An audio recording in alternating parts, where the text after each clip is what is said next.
Hello बच्चों, welcome to my YouTube channel. तो अब हम स्टार्ट करने वाले हैं ड्रिफ्ट वेलोसिटी।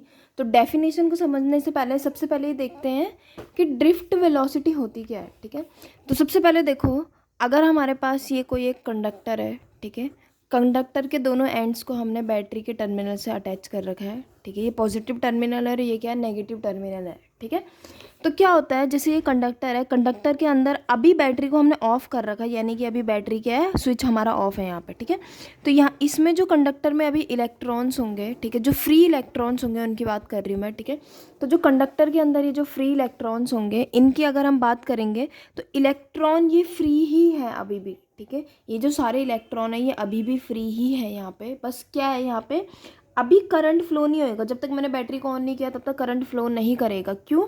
फ्री इलेक्ट्रॉन तो अभी भी है यहाँ पे, पर अगर हमने बैटरी को ऑन नहीं किया, यानी कि स्विच को ऑन नहीं किया है, तो यहाँ पे करंट क्यों नहीं फ्लो होएगा? उसका रीज़न ये कि इन सारे फ्री इलेक्ट्रॉन्स को अभी कोई एक स्पेसिफिक डायरेक्शन नहीं मिली, एक फिक्स डायरेक्शन नहीं मिली है, वो बैटरी के ऑन होने से मिलती है। ठीक है, जैसे कि ये इलेक्ट्रॉन मान लेते इधर जा रहा होगा, ये इलेक्ट्रॉन मान लेते इधर जा रहा होगा, ये इलेक्ट्रॉन मान लेते इधर जा रहा होगा, ये इलेक्ट्रॉन इधर जा रहा होगा, ये इधर जा रहा होगा, ये इधर जा रहा होगा, ये इधर जा रहा होगा। तो अगर हम सिर्फ इस इलेक्ट्रॉन की बात करेंगे तो इसकी वजह से तो करंट इधर फ्लो होना चाहिए था, इसकी वजह से करंट इधर फ्लो होना चाहिए था, इसकी वजह से इधर, इसकी वजह से इधर। वैसे इलेक्ट्रॉन के ऑपोजिट डायरेक्शन में करंट फ्लो करता है, पर अभी के लिए मान के चलते हैं कि जो करंट है वो इधर फ्लो होगा, वो इधर फ्लो होगा, इधर फ्लो होगा, इधर फ्लो होगा, इधर फ्लो होगा, इधर फ्लो होगा। ठीक है, तो इसका मतलब अगर हम एवरेज देखेंगे ना, हर इलेक्ट्रॉन के ऑपोजिट डायरेक्शन में करंट फ्लो हो रहा है। इस इलेक्ट्रॉन के ऑपोजिट डायरेक्शन में ये फ्लो कर रहा है, ठीक है, इस इलेक्ट्रॉन के ऑपोजिट डायरेक्शन में ये फ्लो कर रहा है। ठीक है, इसका मतलब ना हर एक इलेक्ट्रॉन के ऑपोजिट डायरेक्शन में कोई दूसरा इलेक्ट्रॉन करंट फ्लो कर रहा होगा वहाँ पे, एक इलेक्ट्रॉन के ऑपोजिट डायरेक्शन में दूसरा इलेक्ट्रॉन मोशन कर रहा होगा वहाँ पे। ठीक है, तो इसका मतलब जब तक हमने बैटरी को ऑन नहीं किया है, जब तक इन सारे इलेक्ट्रॉन्स को एक फिक्स डायरेक्शन नहीं मिली है, तब तक इन सब की वजह से जो कंडक्टर में करंट होगा ना, उसकी वैल्यू कितनी हो जाएगी, 0 हो जाएगी। ठीक है, तो ये तो बैटरी को ऑन करने से पहले की बात थी। अब जैसे ही हमने बैटरी को ऑन किया है ना यहाँ पे, ठीक है, जैसे हम लोगों ने बैटरी को ऑन कर दिया, तो उसके बाद क्या होगा, इन सारे इलेक्ट्रॉन्स को ना एक फिक्स डायरेक्शन मिल जाएगी। ये जो इलेक्ट्रॉन इधर जा रहा था ये इस डायरेक्शन में जाएगा। ठीक है, इलेक्ट्रॉन नेगेटिव होता है ना, कौन से टर्मिनल में जाएगा, पॉजिटिव टर्मिनल में जाएगा। ठीक है, ये इलेक्ट्रॉन नेगेटिव कौन से टर्मिनल की तरफ जाएगा, पॉजिटिव टर्मिनल की तरफ। ये भी पॉजिटिव, ये भी पॉजिटिव। इसका मतलब ये जो सारे इलेक्ट्रॉन है ना, अब एक फिक्स डायरेक्शन में, सारे एक ही डायरेक्शन में जा रहे हैं, तो अब तो 0 होगा नहीं, इन सब का एवरेज, इन सब का जो टोटल होगा वो तो 0 होगा नहीं यहाँ पे। ठीक है, तो अगर मैं यहाँ पे बात करूँगी एक इलेक्ट्रॉन की जो वेलोसिटी होगी, ठीक है, बैटरी लगाने के बाद जो एक इलेक्ट्रॉन की वेलोसिटी होगी, ठीक है, उसको अगर हम निकालेंगे, हर एक की अलग अलग वेलोसिटी होगी। ठीक है, सबकी सेम वेलोसिटी तो होगी नहीं, ठीक है, सारे सेम स्पीड से तो पहुंचेंगे नहीं इधर। ठीक है, तो सबकी क्योंकि अलग अलग वेलोसिटी है, ठीक है, बैटरी लगाने के बाद जब सबको हमने फिक्स डायरेक्शन दे दी है, ठीक है, सबको एक डायरेक्शन दे दी है, तो उसके बाद अगर हम एक इलेक्ट्रॉन की वेलोसिटी निकालेंगे तो वो एक इलेक्ट्रॉन की वेलोसिटी तो सबके लिए अलग अलग होगी। ठीक है, तो इसीलिए हम लोग क्या निकालते हैं, एवरेज वेलोसिटी निकालते हैं। मान लेते हैं एक इलेक्ट्रॉन की वेलोसिटी 2 मीटर पर सेकंड है, दूसरे इलेक्ट्रॉन की वेलोसिटी 4 मीटर पर सेकंड है, अगले इलेक्ट्रॉन की वेलोसिटी 6 मीटर पर सेकंड है। तो इन तीनों का अगर हमें एवरेज निकालना होगा तो एवरेज कैसे निकालते हैं, 2 + 4 + 6 डिवाइडेड बाय 3, क्योंकि 3 है वहाँ पे। ठीक है, तो इन सबको प्लस करके कितना आएगा, 12/3, यानी कि आंसर कितना आएगा, 4 मीटर पर सेकेंड। इसका मतलब हम लोग मान के चल सकते हैं कि जो एक इलेक्ट्रॉन होगा उसकी वेलोसिटी कितनी है, 4 मीटर पर सेकेंड। इसी को बोला जाता है ड्रिफ्ट वेलोसिटी, इसको VD से डिनोट किया जाता है। ठीक है, तो ड्रिफ्ट वेलोसिटी क्या होती है, जब हम लोगों ने इलेक्ट्रॉन, किसी कंडक्टर के इलेक्ट्रॉन्स को, जो फ्री इलेक्ट्रॉन्स हैं उनको एक फिक्स डायरेक्शन दे दी है, ठीक है, उसके बाद जो एवरेज वेलोसिटी निकल के आएगी। एवरेज वेलोसिटी का मतलब होता है कि हर एक इलेक्ट्रॉन की अलग अलग वेलोसिटी है। ठीक है, तो हमें एवरेज निकालना है। ठीक है, कि एक इलेक्ट्रॉन की कितनी वेलोसिटी, फिक्स एक इलेक्ट्रॉन की कितनी वेलोसिटी, क्योंकि किसी कम होगी किसी की ज़्यादा होगी। ठीक है, तो एक इलेक्ट्रॉन की कितनी वेलोसिटी होगी उसको हम लोग क्या बोलते हैं, ड्रिफ्ट वेलोसिटी बोलते हैं। ठीक है, बैटरी लगाने से पहले तो वैसे भी 0 हो जाएगा। तो it is defined, drift velocity क्या होता है, it is defined as the average velocity with which free electron of a conductor get drift towards a positive end of conductor when potential is applied across the end of the conductor. तो drift velocity क्या होती है, ये average velocity होती है। मैंने पहले बता दी ये क्या होती है, एवरेज वेलोसिटी होती है। ठीक है, विद विच, जिसकी वजह से क्या होता है, जो फ्री इलेक्ट्रॉन होते हैं कंडक्टर के वो ड्रिफ्ट होते हैं। ड्रिफ्ट का मतलब क्या होता है, एकदम से दौड़ना, ठीक है। ड्रिफ्ट का मतलब होता है दौड़ना या मोशन करना, ठीक है। तो ड्रिफ्ट होते हैं टुवर्ड्स अ पॉजिटिव एंड, किसकी तरफ दौड़ते हैं, वो पॉजिटिव एंड की तरफ दौड़ते हैं, ठीक है। कब, when potential is applied across the end of the conductor, जब हमने पोटेंशियल को अप्लाई किया तो उस टाइम पे जो इलेक्ट्रॉन इधर भाग रहे होंगे, पॉजिटिव टर्मिनल की तरफ जा रहे होंगे, तो उनकी जो एवरेज वेलोसिटी होगी उसको क्या बोलेंगे, ड्रिफ्ट वेलोसिटी बोलेंगे, ठीक है। चलो अब ड्रिफ्ट वेलोसिटी का फॉर्मूला निकालेंगे, एक डेरिवेशन करेंगे सबसे पहले, ठीक है। तो लेट करके चलते हैं कि उसमें ना जो कंडक्टर है उसमें n नंबर ऑफ इलेक्ट्रॉन्स है, फ्री इलेक्ट्रॉन्स कितने, n नंबर ऑफ इलेक्ट्रॉन्स है, ठीक है। तो consider a conductor of length l, conductor की लेंथ टोटल कितनी है l, और क्रॉस सेक्शन एरिया कितना है इसका a है, ठीक है। लेंथ कितनी कंडक्टर की l, क्रॉस सेक्शन एरिया कितना a है, ठीक है। Length l and area a, ठीक है। Let n be the number of electrons, ठीक है। लेट कर लेते कि n क्या है, number of electrons in the conductor, conductor में क्या है n नंबर ऑफ इलेक्ट्रॉन्स है, ठीक है, फ्री इलेक्ट्रॉन्स मतलब, ठीक है। इन the conductor moving with velocity u1 u2 u3 data dash u1, ये बैटरी लगाने से पहले की वेलोसिटी है। मैं ये नहीं बोल रही हूँ कि बैटरी लगाने से पहले इलेक्ट्रॉन मोशन में नहीं होंगे, बैटरी लगाने से पहले भी इलेक्ट्रॉन मोशन में ही थे, बस ये डिफरेंस था कि एवरेज जीरो आ रहा था। एवरेज जीरो क्यों आ रहा था, क्योंकि ना ये इलेक्ट्रॉन अगर इधर जा रहा है तो इसके ऑपोजिट डायरेक्शन में ये इलेक्ट्रॉन जा रहा होगा, ये आगे जा रहा है तो इसके ऑपोजिट डायरेक्शन में पीछे की तरफ जा रहा होगा। तो एवरेज सबको टोटल एवरेज निकालेंगे, वो जीरो आ रहा था यहाँ पे, ठीक है। तो ये मान लेते हैं कि बैटरी लगाने से पहले की वेलोसिटी है सारे इलेक्ट्रॉन की, u1 u2 u3 डैश क्या आ जाएगा यहाँ पे, un आ जाएगा, ठीक है। तो उसके बाद क्या है यहाँ पे, अगर हम एवरेज निकालेंगे यहाँ पे बैटरी लगाने से पहले का, अगर हम एवरेज निकालेंगे, u एवरेज निकालेंगे, तो u1 plus u2 plus u3 dash un divide में क्या आ जाएगा n, और ये हमको पता है कि इसके इक्वल है, जीरो के इक्वल है, ठीक है। क्यों, due to our random motion, यहाँ पे कौन सा मोशन है, रैंडम मोशन हो रहा है, इलेक्ट्रॉन को कोई डायरेक्शन मिली ही नहीं है अभी तक, ठीक है। Random motion of electrons, initial average velocity is zero आ जाएगी, ठीक है। उसके बाद क्या, now let conductor is connected with a battery, अब हम कंडक्टर को किससे कनेक्ट कर रहे हैं, बैटरी से कनेक्ट कर रहे हैं। Due to which electron present in the conductor, ठीक है, क्योंकि कंडक्टर के अंदर क्या प्रेजेंट है, इलेक्ट्रॉन्स, फ्री इलेक्ट्रॉन प्रेजेंट है, start drifting towards positive terminal of battery, ठीक है। अब जो इलेक्ट्रॉन होंगे ना किसकी तरफ ड्रिफ्ट होंगे, किसकी तरफ धक्का मिलेगा उनको, पॉजिटिव टर्मिनल की तरफ, ठीक है, जहाँ हमने बैटरी को ऑन कर दिया, ठीक है।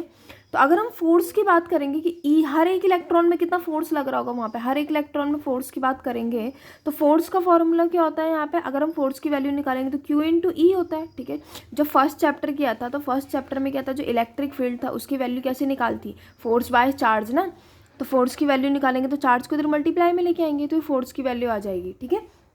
क्यू की जगह में तो हम तो एक इलेक्ट्रॉन की बात कर रहे हैं ना यहाँ पे, कि एक इलेक्ट्रॉन में कितना फोर्स लग रहा होगा, तो क्यू की जगह में एक इलेक्ट्रॉन लिख सकते हैं यहाँ पे, ठीक है। इसको इक्वेशन फर्स्ट लेट कर लेते हैं, ठीक है। According to Newton's law, Newton के लॉ के अकॉर्डिंग जो एफ होता है वो किसके इक्वल होता है, एम इंटू ए के इक्वल होता है, ठीक है। वैसे जो एफ होता है ना वो किसके इक्वल होता है, ई इंटू ई के, ई इंटू ई मतलब ई का मतलब चार्ज है यहाँ पे, इलेक्ट्रॉन है वो, ठीक है, और ये ई क्या है, इलेक्ट्रिक फील्ड है, ठीक है। According to Newton's law, Newton का जो लॉ है उसके अकॉर्डिंग एफ इक्वल टू क्या होता है, एम इंटू ए होता है। फोर्स वही लग रहा है, ठीक है, चाहे इससे निकालो बात एक ही है, ठीक है। इससे भी वैल्यू वही आएगी, इससे भी वैल्यू वही आएगी, ठीक है। तो इसका मतलब कहीं ना कहीं ये दोनों वैल्यू एक दूसरे के इक्वल होंगे, मतलब, ठीक है। जो ई इंटू ई होगा वो किसके इक्वल होगा, एम इंटू ए के इक्वल होगा, ठीक है। तो from equation first and second E into E is equal to M into A, हमें एक्सेलरेशन की जरूरत पड़ेगी आगे, ठीक है। तो एक्सेलरेशन की वैल्यू निकालेंगे, ठीक है, E into E divided by M आ जाएगी वैल्यू, ठीक है। अभी हम ड्रिफ्ट वेलोसिटी के लिए डेरिवेशन कर रहे हैं यहाँ पे, ठीक है। अभी इनकम्प्लीट है, अभी कंप्लीट नहीं हुआ डेरिवेशन, अभी हमने सिर्फ एक्सेलरेशन निकाला है यहाँ पे, ठीक है। It is a uniform acceleration for each electron of a conductor, ठीक है। वेलोसिटी भले सबकी अलग अलग होगी, मैं ये नहीं बोल रही हूँ कि बैटरी लगाने के बाद सबकी वेलोसिटी सेम होगी, वेलोसिटी अलग अलग है लेकिन एक्सेलरेशन सेम ही होगा, ठीक है। तो एक्सेलरेशन सेम होने का मतलब ये नहीं होता कि वेलोसिटी सेम होगी, ठीक है। तो उनकी वेलोसिटी में जो चेंज आ रहा है ना उसकी बात कर रहे हैं, वो कांस्टेंट है यहाँ पे, ठीक है। Now final velocity of electron, final velocity अगर हम हर एक इलेक्ट्रॉन की वेलोसिटी निकालेंगे, फाइनल वेलोसिटी, ठीक है। तो फाइनल वेलोसिटी का फॉर्मूला कैसे निकालेंगे हम लोग, तो v is equal to U plus A T, ठीक है। ये फर्स्ट इक्वेशन है मोशन की 3 इक्वेशन होती है, फर्स्ट इक्वेशन है उसकी v is equals to U plus A T, ठीक है।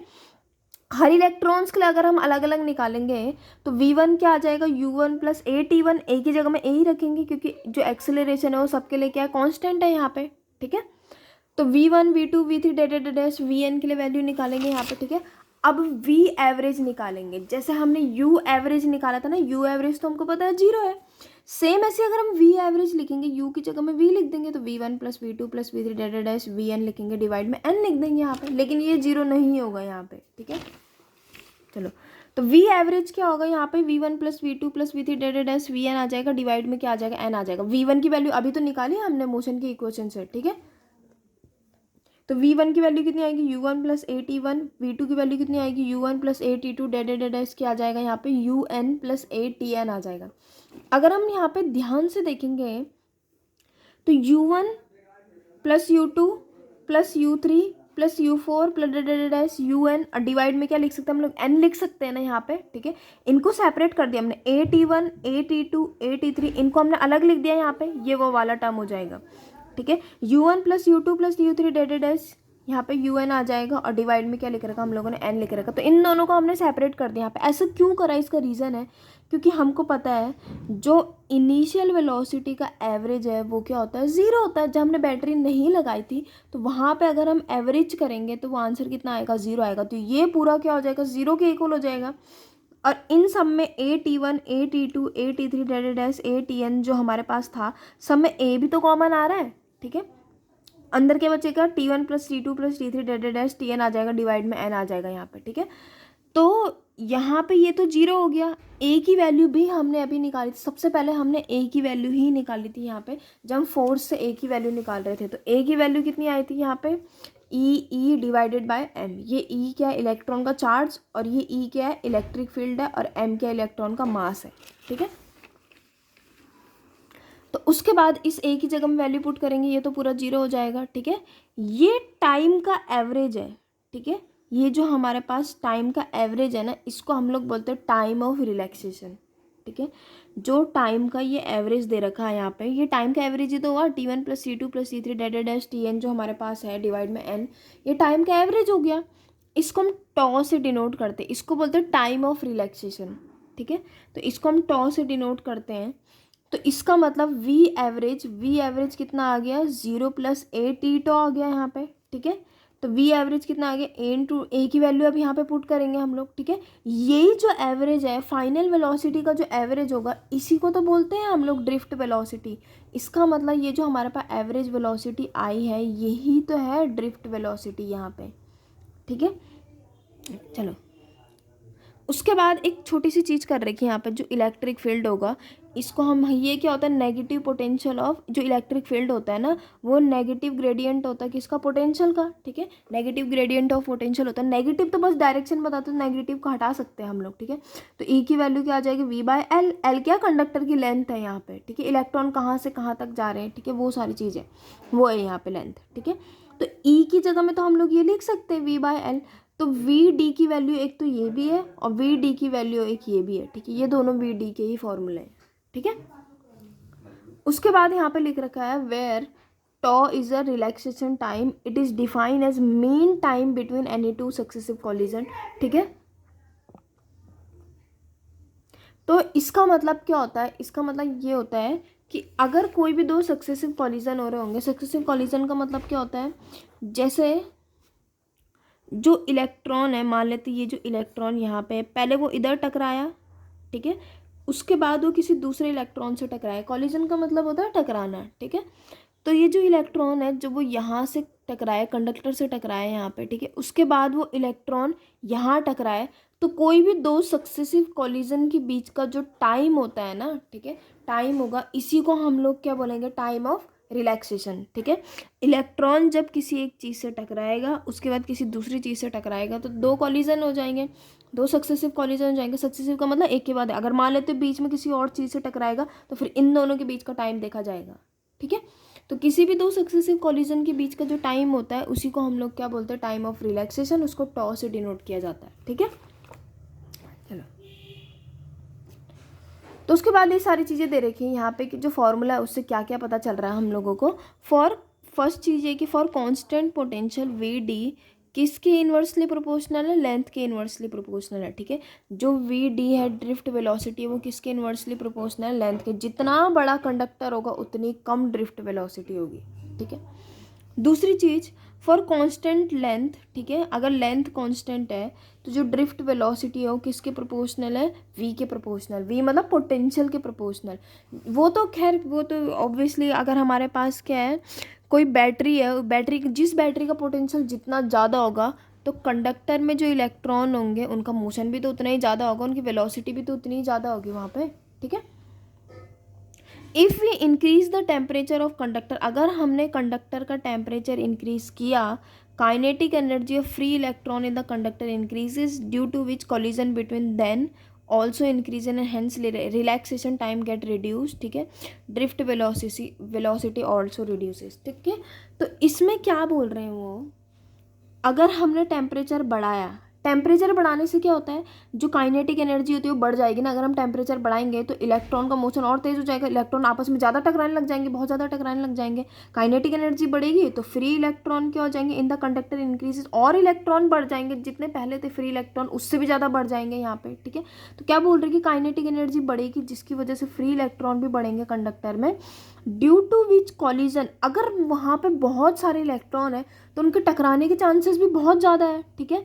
तो due to which collision between, मतलब जो कॉलिजन होगा वो क्या होएगा, वो भी बढ़ जाएगा। कंडक्टर का जो कॉलिजन होएगा, इलेक्ट्रॉन का जो कॉलिजन होएगा वो भी बढ़ जाएगा वहाँ पे, ठीक है। Hence relaxation time get reduce, ठीक है। रिलैक्सेशन का टाइम क्या होता है, जो टॉ था, ये जो टॉ है, ये जो टाइम रिलैक्सेशन है, ठीक है, इसको कैसे कैसे होता है ये, ठीक है। जो टाइम ऑफ रिलैक्सेशन है, ठीक है, जिसको हम टॉ से डिनोट करते हैं, ठीक है। तो ये क्या चीज़ होती है कि दो सक्सेसिव कॉलिजन के बीच का टाइम होगा, ठीक है। इसकी वैल्यू जितनी ज़्यादा होगी ड्रिफ्ट वेलोसिटी उतनी ज़्यादा होगी, ठीक है। अगर मान लेते हैं कोई एक इलेक्ट्रॉन है, ठीक है, ये एक इलेक्ट्रॉन है यहाँ पे और ये एक इलेक्ट्रॉन है यहाँ पे, ठीक है। ये इलेक्ट्रॉन पहले यहाँ पे था, ये वाला जो इलेक्ट्रॉन है पहले यहाँ पे था, ठीक है। ये इलेक्ट्रॉन यहाँ टकराया, ठीक है, उसके बाद ये इलेक्ट्रॉन यहाँ पे जाके टकराया, तो ये इन दोनों के बीच का जो टाइम होगा उसको बोलेंगे टाइम ऑफ रिलैक्सेशन, ठीक है। लेकिन अगर मान लेते हैं यहाँ पे बहुत सारे इलेक्ट्रॉन आ जाएंगे, बीच बीच में बहुत सारे इलेक्ट्रॉन आ जाएंगे, तो ये इलेक्ट्रॉन यहाँ के बदले यहाँ बीच में टकराने के चांसेस ज़्यादा रहेंगे उसके, ठीक है। चांस है कि वो इलेक्ट्रॉन यहाँ पे टकरा जाए, यहाँ पे टकरा जाए, तो जो टाइम ऑफ रिलैक्सेशन है ना वो भी क्या हो जाएगा, कम हो जाएगा, रिड्यूस हो जाएगा। तो टाइम ऑफ रिलैक्सेशन अगर रिड्यूस होएगा तो ड्रिफ्ट वेलोसिटी भी क्या होएगी, अपने आप ही रिड्यूस हो जाएगी, ठीक है। तो उसके बाद हम अगला डेरिवेशन स्टार्ट करेंगे, relation between current and drift velocity. जो करंट फ्लो हो रहा होगा वो और ड्रिफ्ट वेलोसिटी के बीच का रिलेशन हम ड्राइव करेंगे, ठीक है। या फिर ये भी आ सकता है, प्रूव दैट I = NEAVD, ठीक है। चलो, let a conductor having area of cross section A, ठीक है। एक कंडक्टर लेट करते हैं जिसका क्रॉस सेक्शन का एरिया कितना होगा, A होगा, और लेंथ कितनी होगी, L होगी, ठीक है। ऑन अप्लाइंग पोटेंशियल V, ठीक है, पोटेंशियल V अप्लाई करने के बाद कितना करंट फ्लो होता है, I करंट फ्लो होता है, ठीक है। तो ये हमारे पास कंडक्टर है, ठीक है। कंडक्टर की ड्रिफ्ट वेलोसिटी मान लेते हैं VD है, क्रॉस सेक्शन का एरिया कितना है A, और इसकी लेंथ कितनी है, L है, ठीक है। करंट कितना फ्लो हो रहा है, I फ्लो हो रहा है, और बैटरी का पोटेंशियल कितना है, V है, ठीक है। I का फॉर्मूला हमको पता है, जो करंट होता है किसके इक्वल होता है, Q/T के इक्वल होता है, ठीक है। Let number of electron per unit volume is denoted by N, इसका पूरा वॉल्यूम जो होगा वो कितना होगा, A/L होगा, ठीक है। अगर इसकी लेंथ हम लोग मानेंगे, इसकी लेंथ कितनी है, L है, ठीक है। लेट कर लेते हैं इसकी लेंथ कितनी L है, ठीक है। तो इस पूरे कंडक्टर का वॉल्यूम कितना होगा, A/L होगा। यूनिट वॉल्यूम की बात कर रहे हैं, अगर इसका वॉल्यूम मान लेते हैं 4 मीटर क्यूब है, ठीक है। हम यूनिट वॉल्यूम की बात करें, यूनिट मतलब 1 मीटर क्यूब में, ठीक है। तो let number of electron per unit volume is denoted by N, ठीक है। अगर हमको पूरे वॉल्यूम में निकालना है कि एक यूनिट वॉल्यूम में कितने इलेक्ट्रॉन है, N है, तो इसका पूरा जो वॉल्यूम होगा उसमें कितने इलेक्ट्रॉन होंगे उसको कैसे निकालेंगे यहाँ पे, ठीक है। तो किससे मल्टीप्लाई कर देंगे, इसके वॉल्यूम से मल्टीप्लाई कर देंगे। देखो, अगर हमें किसी एक चीज़ का रेट पता होगा, ठीक है, बाकी का अगर हमें रेट निकालना होगा तो कैसे निकालेंगे, मल्टीप्लाई कर देंगे वहाँ पे सीधा, ठीक है। तो यहाँ पे क्या बोल रहे हैं वो, कि अगर हमको पता है कि एक यूनिट वॉल्यूम में इतने इलेक्ट्रॉन हैं, तो इसका पूरा जो वॉल्यूम होगा उसमें कितने इलेक्ट्रॉन होंगे, तो इसके पूरे वॉल्यूम की इससे मल्टीप्लाई कर देंगे 1 से। अगर हमें एक पेन का रेट पता होगा, मान लेते हैं ये पेन कितना है, 5 रुपये का है, ठीक है। तो अगर मुझे 10 पेन का रेट निकालना होगा तो कैसे निकालेंगे, 10 की 5 से मल्टीप्लाई करेंगे ना, 50 आ जाएगा वहाँ पे, ठीक है। तो ये बोल रहे हैं कि अगर एक का हमको पता है तो इस पूरे का कैसे निकालेंगे, इस पूरे की इससे मल्टीप्लाई कर देंगे, सिंपल, ठीक है। तो इसका पूरा वॉल्यूम क्या था, A इंटू एल था ना, ठीक है। तो कैपिटल N क्या हो जाएगा, टोटल नंबर ऑफ इलेक्ट्रॉन हो जाएंगे। तो कैपिटल N कितना आ जाएगा, small n A into L, ठीक है। चलो, टोटल चार्ज ऑन इलेक्ट्रॉन, ठीक है, जो हम टोटल चार्ज निकालेंगे, total number of electron into charge on each electron, ठीक है। अगर हमें चार्ज की वैल्यू निकालें, देखो ये इसको इक्वेशन फर्स्ट इसीलिए बना रखा है क्योंकि यहाँ पे हम वैल्यू पुट करने वाले सबकी, क्यू की वैल्यू पुट करने वाले हैं यहाँ पे, ठीक है। तो देखना Q की वैल्यू कितनी आ जाएगी, Q का मतलब होता है चार्ज, टोटल कितना चार्ज होगा इसमें, ठीक है। तो टोटल चार्ज कितना होगा, total number of electron charge on each electron. अगर मुझे एक इलेक्ट्रॉन, यहाँ पे वही बात हो जाएगी, अगर एक इलेक्ट्रॉन का चार्ज मुझे पता है E है, तो टोटल यहाँ पे कितना चार्ज होगा, इसमें टोटल कितना चार्ज होगा, एक इलेक्ट्रॉन का चार्ज E होता है, ठीक है। इसके पूरे वॉल्यूम में कितने इलेक्ट्रॉन थे, अगर हम इसके पूरे वॉल्यूम के इलेक्ट्रॉन निकालेंगे तो पूरे वॉल्यूम के इलेक्ट्रॉन कितने आ जाएंगे, N इंटू ए इंटू एल आ जाएगा ना। ये तो रहा टोटल कितने इलेक्ट्रॉन है उसमें, N इंटू ए इंटू एल, ठीक है। टोटल इलेक्ट्रॉन हमको पता तो है, ये रहे उसके टोटल इलेक्ट्रॉन। एक इलेक्ट्रॉन का चार्ज अगर E होगा तो इनमें कितना चार्ज होगा, इनकी E से मल्टीप्लाई कर देंगे, ठीक है। तो Q आ गया यहाँ पे हमारे पास, टोटल चार्ज आ गया, ठीक है। तो ये वाली वैल्यू कैसे आई यहाँ पे, ये तो हमने अभी टोटल नंबर ऑफ इलेक्ट्रॉन निकाले, पर चार्ज कितना होगा, देखो इलेक्ट्रॉन अगर मेरे पास 5 होंगे तो इलेक्ट्रॉन में चार्ज कितना होगा, ठीक है। 5 अगर मेरे पास इलेक्ट्रॉन है, एक इलेक्ट्रॉन का चार्ज E है, तो 5 इलेक्ट्रॉन का चार्ज कितना होगा, 5 इंटू E, यानी कि 5E लिख सकते हैं हम लोग, ठीक है। तो वही बात हो रही है यहाँ पे, अभी हमने सिर्फ नंबर ऑफ इलेक्ट्रॉन निकाले, चार्ज नहीं निकाला यहाँ पे, ठीक है। तो चार्ज निकालने के लिए इसकी मल्टीप्लाई E से करनी पड़ेगी, एक इलेक्ट्रॉन में कितना चार्ज होगा उससे करनी पड़ेगी, ठीक है। Q की वैल्यू निकल गई, जो इक्वेशन फर्स्ट है उसमें Q की वैल्यू पुट करेंगे, ठीक है। अभी T की वैल्यू भी निकालनी है, ठीक है। तो T की वैल्यू कितनी आ जाएगी यहाँ पे, L/VD आ जाएगी यहाँ पे T की वैल्यू, ठीक है। तो T की वैल्यू क्या आएगी, जो हमारे पे वेलोसिटी का फॉर्मूला होता है, वेलोसिटी क्या होती है, अगर हम वेलोसिटी निकालेंगे तो वेलोसिटी क्या होती है, डिस्टेंस अपॉन टाइम, ठीक है। तो वेलोसिटी क्या है यहाँ पे, VD लिख सकते हैं इसको, VD मतलब ड्रिफ्ट वेलोसिटी लिख सकते हैं। D का मतलब कितने डिस्टेंस तक जाएंगे, जो कंडक्टर की लेंथ होगी, और ये क्या हो जाएगा, T हो जाएगा। यही टाइम की वैल्यू हमें निकालनी, तो टाइम को तो लेके जाएंगे, VD को डिवाइड में लेके आएंगे, तो टाइम इक्वल टू क्या आ जाएगा, L/VD, ठीक है। Q की वैल्यू भी आ गई, T की वैल्यू भी आ गई, दोनों की वैल्यू किसमें पुट करेंगे, इक्वेशन फर्स्ट में पुट करेंगे, Q की भी और T की भी वैल्यू, ठीक है। दोनों की वैल्यू जो पुट कर देंगे, जो VD था वो L के डिवाइड में था, तो VD किधर चले जाएगा, ऊपर चले जाएगा, ठीक है। तो I इज इक्वल्स टू क्या आ जाएगा, NEAVD आ जाएगा, L से L कैंसिल होने के बाद I is equals to NEAVD, जहाँ पे N क्या है हमारे पास, पर यूनिट वॉल्यूम में कितने इलेक्ट्रॉन है, ठीक है। टोटल वॉल्यूम के इलेक्ट्रॉन नहीं है वो, पर यूनिट वॉल्यूम में कितने इलेक्ट्रॉन है, ठीक है। E मतलब इलेक्ट्रॉन का चार्ज, A मतलब क्रॉस सेक्शन एरिया, और VD का मतलब ड्रिफ्ट वेलोसिटी, ठीक है। तो ये I के लिए डेरिवेशन आ गया, ठीक है। करंट और ड्रिफ्ट वेलोसिटी में क्या रिलेशन होता है, ये वो है, ठीक है।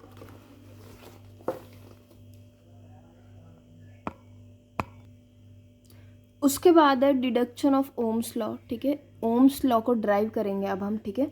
तो ओम्स लॉ को ड्राइव करने का मतलब ये है कि मेन चीज़ हमको बस ये प्रूव करनी है कि जो V/I होगा वो क्या होना चाहिए, कांस्टेंट आना चाहिए, ठीक है। तो ओम्स लॉ तो यही है ना कि V/I इक्वल्स टू कांस्टेंट है, ठीक है। तो हमको ये प्रूव करके दिखाना है मेन चीज़, या फिर R equals to ml/ne² A होगा, ये प्रूव करने के लिए आएगा, ठीक है। ये दोनों में से कुछ भी आ सकता है, दोनों में एक ही डेरिवेशन करके दिखाना है, ठीक है।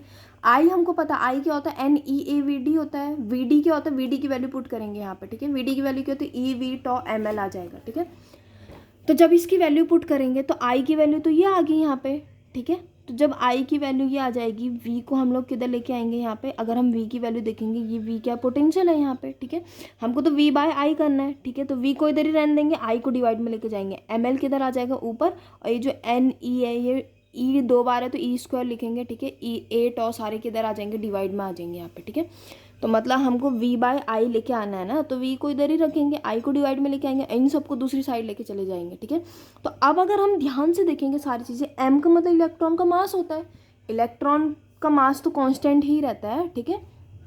L मतलब कंडक्टर की लेंथ, अगर हम एक कंडक्टर में बैटरी लगा रहे हैं, ठीक है, बैटरी चेंज हो रही है, वहाँ पे बैटरी का पोटेंशियल चेंज हो रहा है, ठीक है, करंट चेंज हो रहा है, लेकिन जो कंडक्टर है वो चेंज नहीं होएगा वहाँ पे, ठीक है। कंडक्टर को हम चेंज नहीं कर रहे, जो वायर है उसको हम चेंज कर ही नहीं रहे वहाँ पे, ठीक है। वायर की लेंथ चेंज नहीं कर रहे तो वो कांस्टेंट हो जाएगा।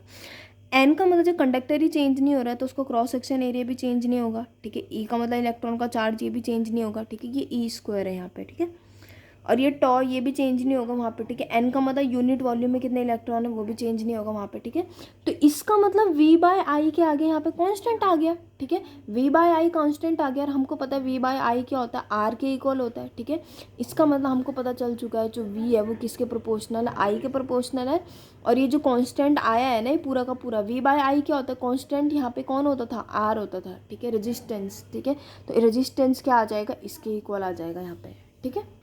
उसके बाद अब हम आ जाएंगे टाइप ऑफ मटेरियल में, ठीक है। तो कौन कौन से टाइप्स के मटेरियल होते हैं, फर्स्ट है कंडक्टर, ठीक है। These are materials which allow the electric current to pass through them, ठीक है। ये वो कंडक्टर क्या होते हैं, कंडक्टर वो मटेरियल होते हैं जो क्या करते हैं, इलेक्ट्रिक करंट को अपने में से पास होने देते हैं, ठीक है। जैसे जितने भी हमारे पास मेटल्स होते हैं वो सारे के सारे क्या होते हैं, कंडक्टर्स होते हैं, ठीक है। चलो जैसे कॉपर है, सिल्वर है, ठीक है, एल्यूमिनियम हो जाएंगे, सारे के सारे क्या कंडक्टर्स हैं, ठीक है। तो कंडक्टर क्या होते हैं, जिनसे इलेक्ट्रिक करंट पास हो सकता है वो क्या होते हैं, कंडक्टर हो जाएंगे, ठीक है। उसके बाद है इंसुलेटर, ठीक है। इंसुलेटर वो होते हैं जिनसे करंट पास नहीं होता, इलेक्ट्रिसिटी फ्लो नहीं हो सकती है, ठीक है।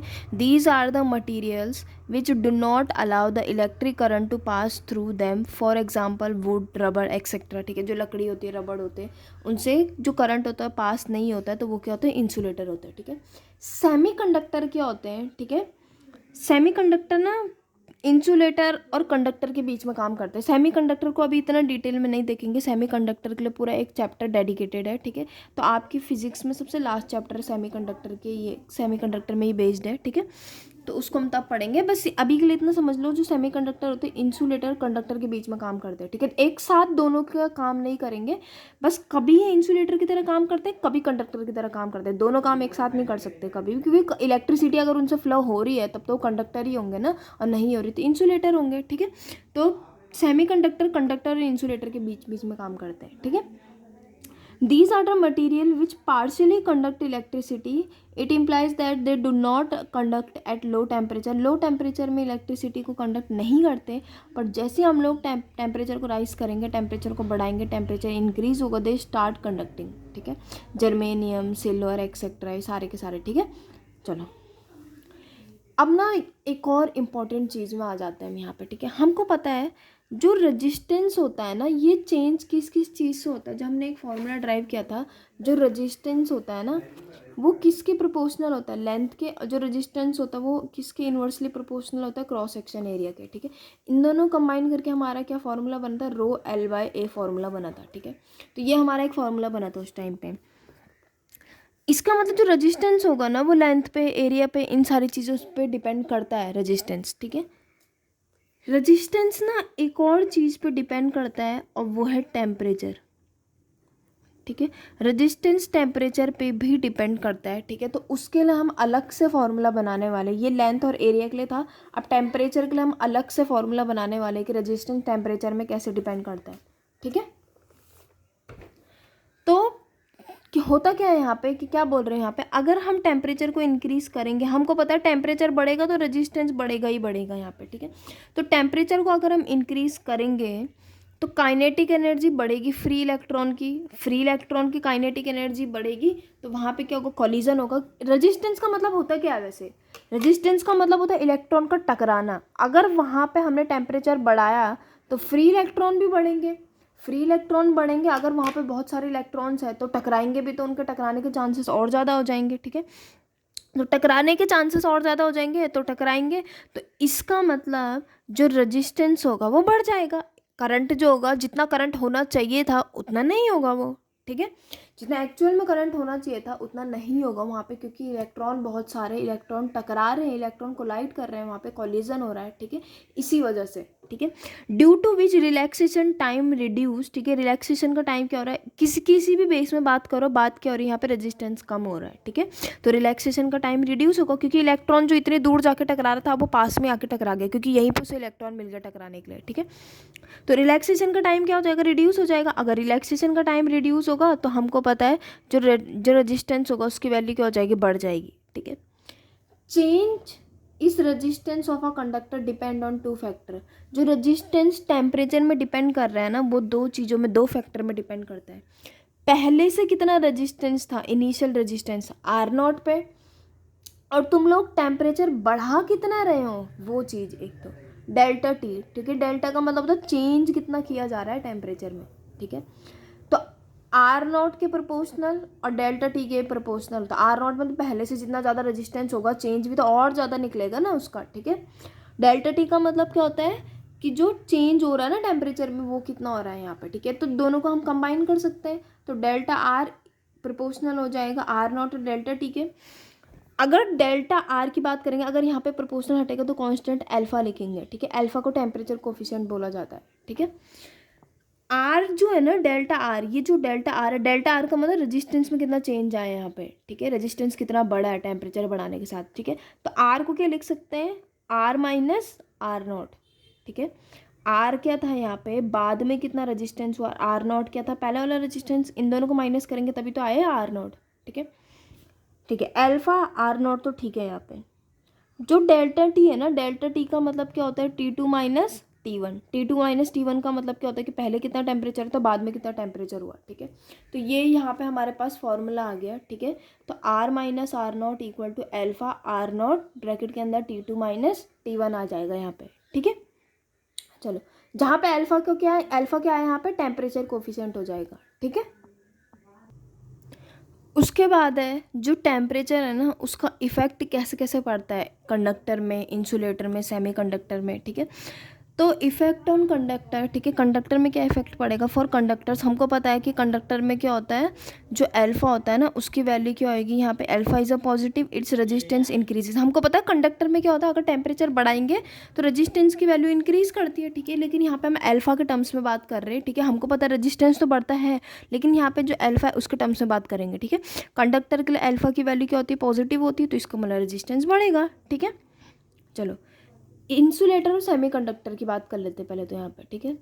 फॉर सेमीकंडक्टर इंसुलेटर, जब the value of alpha is negative, इनके लिए अल्फा की वैल्यू क्या होती है, नेगेटिव होती है, इट्स रेजिस्टेंस इंक्रीजेस। इसका मतलब रेजिस्टेंस क्या होएगा, इंक्रीज होएगा विद इंक्रीज इन टेम्परेचर, ठीक है। अब बात कर लेते हैं कुछ कुछ मटेरियल्स की। तो थर्मिस्टर क्या होता है, ठीक है। यहाँ पे सुपर कंडक्टर्स क्या होते हैं, तो थर्मिस्टर्स क्या होते हैं, these are the material which are heat sensitive, ठीक है। हीट सेंसिटिव का मतलब होता है ये वो मटेरियल होते हैं जब करंट फ्लो होता है ना इनसे, तो क्या हो जाता है, एकदम से गर्म हो जाते हैं हीट की वजह से, बहुत मतलब बहुत ज़्यादा सेंसिटिव होते हैं, हीट सेंसिटिव। थोड़ा सा करंट फ्लो होगा बहुत ज़्यादा गर्म हो जाते हैं। जैसे इलेक्ट्रिक प्रेस होती है, उसमें जो मटीरियल लगाया जाता है, जो नाइक्रोम की वायर लगाई जाती है उसमें, वो क्या होती है, थर्मिस्टर ही होती है, वो हीट सेंसिटिव होती है बहुत ज़्यादा, ठीक है। जैसे कि गीज़र होता है, गीज़र में जो वायर लगाई जाती है वो भी नाइक्रोम की ही होती है, ठीक है। तो ऐसे जो बहुत सारे मटेरियल होते हैं जिनको हम हीट के लिए ही यूज़ किया जाता है, उनमें हीट सेंसिटिव मटेरियल लगाया जाता है, ठीक है। तो थर्मिस्टर ऐसे मटेरियल होते हैं, वैसे नॉर्मली जितने मटेरियल होते हैं जिनमें करंट फ्लो होता है वो भी थोड़े बहुत हीट होते हैं, हीटअप होते हैं वो सारे के सारे, ठीक है। लेकिन हीट सेंसिटिव थर्मिस्टर वो होंगे जो बहुत ज़्यादा गर्म हो जाते हैं, बहुत ज़्यादा हीटअप हो जाते हैं, जिनका हम यूज़ करते हैं, फिर यूटिलाइज करते हैं उनको, ठीक है। These are the material which are heat sensitive, ठीक है। It implies that their resistance changes very rapidly with change in temperature, ठीक है। टेम्परेचर चेंज होने की वजह से उनका रेजिस्टेंस बहुत ज़्यादा बढ़ जाएगा, ठीक है। जैसे कि nichrome wire is used in heater is an example of thermistor. जो नाइक्रोम वायर हीटर में यूज़ की जाती है वो किसका एग्जाम्पल है, थर्मिस्टर का। सेमी कंडक्टर क्या होता है, सेमी नहीं सॉरी सुपर कंडक्टर क्या होते हैं, सुपर कंडक्टर्स होते हैं, these are the materials which are having zero resistance, जिनका रजिस्टेंस ही जीरो होगा। आप सोच के देखो, जिसका रजिस्टेंस ही जीरो होगा, अगर तुम बैटरी में वोल्टेज लगाओगे, बैटरी लगाओगे, पोटेंशियल अप्लाई करोगे उसके दोनों एंड में, तो रजिस्टेंस जीरो होने की वजह से या नेग्लेक्टेड होने की वजह से जो करंट होगा ना, उसकी वैल्यू को एकदम रैपिडली फ्लो होएगा, करंट की वैल्यू क्या हो जाएगी, बहुत ज़्यादा हो जाएगी वहाँ पे, ठीक है। मतलब यहाँ पे देखो V इक्वल्स टू क्या होता है, आई आर होता है, ठीक है। आर की वैल्यू जीरो मान के चलते हैं यहाँ पे, ठीक है। तो V बाय जीरो किसके इक्वल आ जाएगा, आई के इक्वल। किसी भी नंबर को अगर जीरो से डिवाइड करते हैं उसको इन्फिनिटी लिख सकते हैं ना हम लोग, ठीक है। तो करंट की वैल्यू बहुत ज़्यादा हो जाएगी, ऐसे कंडक्टर्स को हम क्या बोलते हैं, सुपर कंडक्टर बोलते हैं, ठीक है। These are the material which are having zero resistance और negligible resistance are called super conductors. No material, कोई भी मटीरियल ऐसा है ही नहीं जिसका रजिस्टेंस जीरो होगा, ठीक है। बट लेकिन जो मर्क्यूरी होता है एट वेरी लो, बहुत कम टेम्परेचर में ये सुपर कंडक्टर की तरह बिहेव, मतलब सुपर कंडक्टर नहीं होता है, जीरो रेजिस्टेंस नहीं होता, पर लगभग सुपर कंडक्टर की तरह बिहेव करता है, tends to behave as superconductor, ठीक है। प्रॉपर सुपर कंडक्टर नहीं है पर tends to behave superconductor है, ठीक है। थोड़ा बहुत सुपर कंडक्टर की तरह बिहेव करता है ये, ठीक है।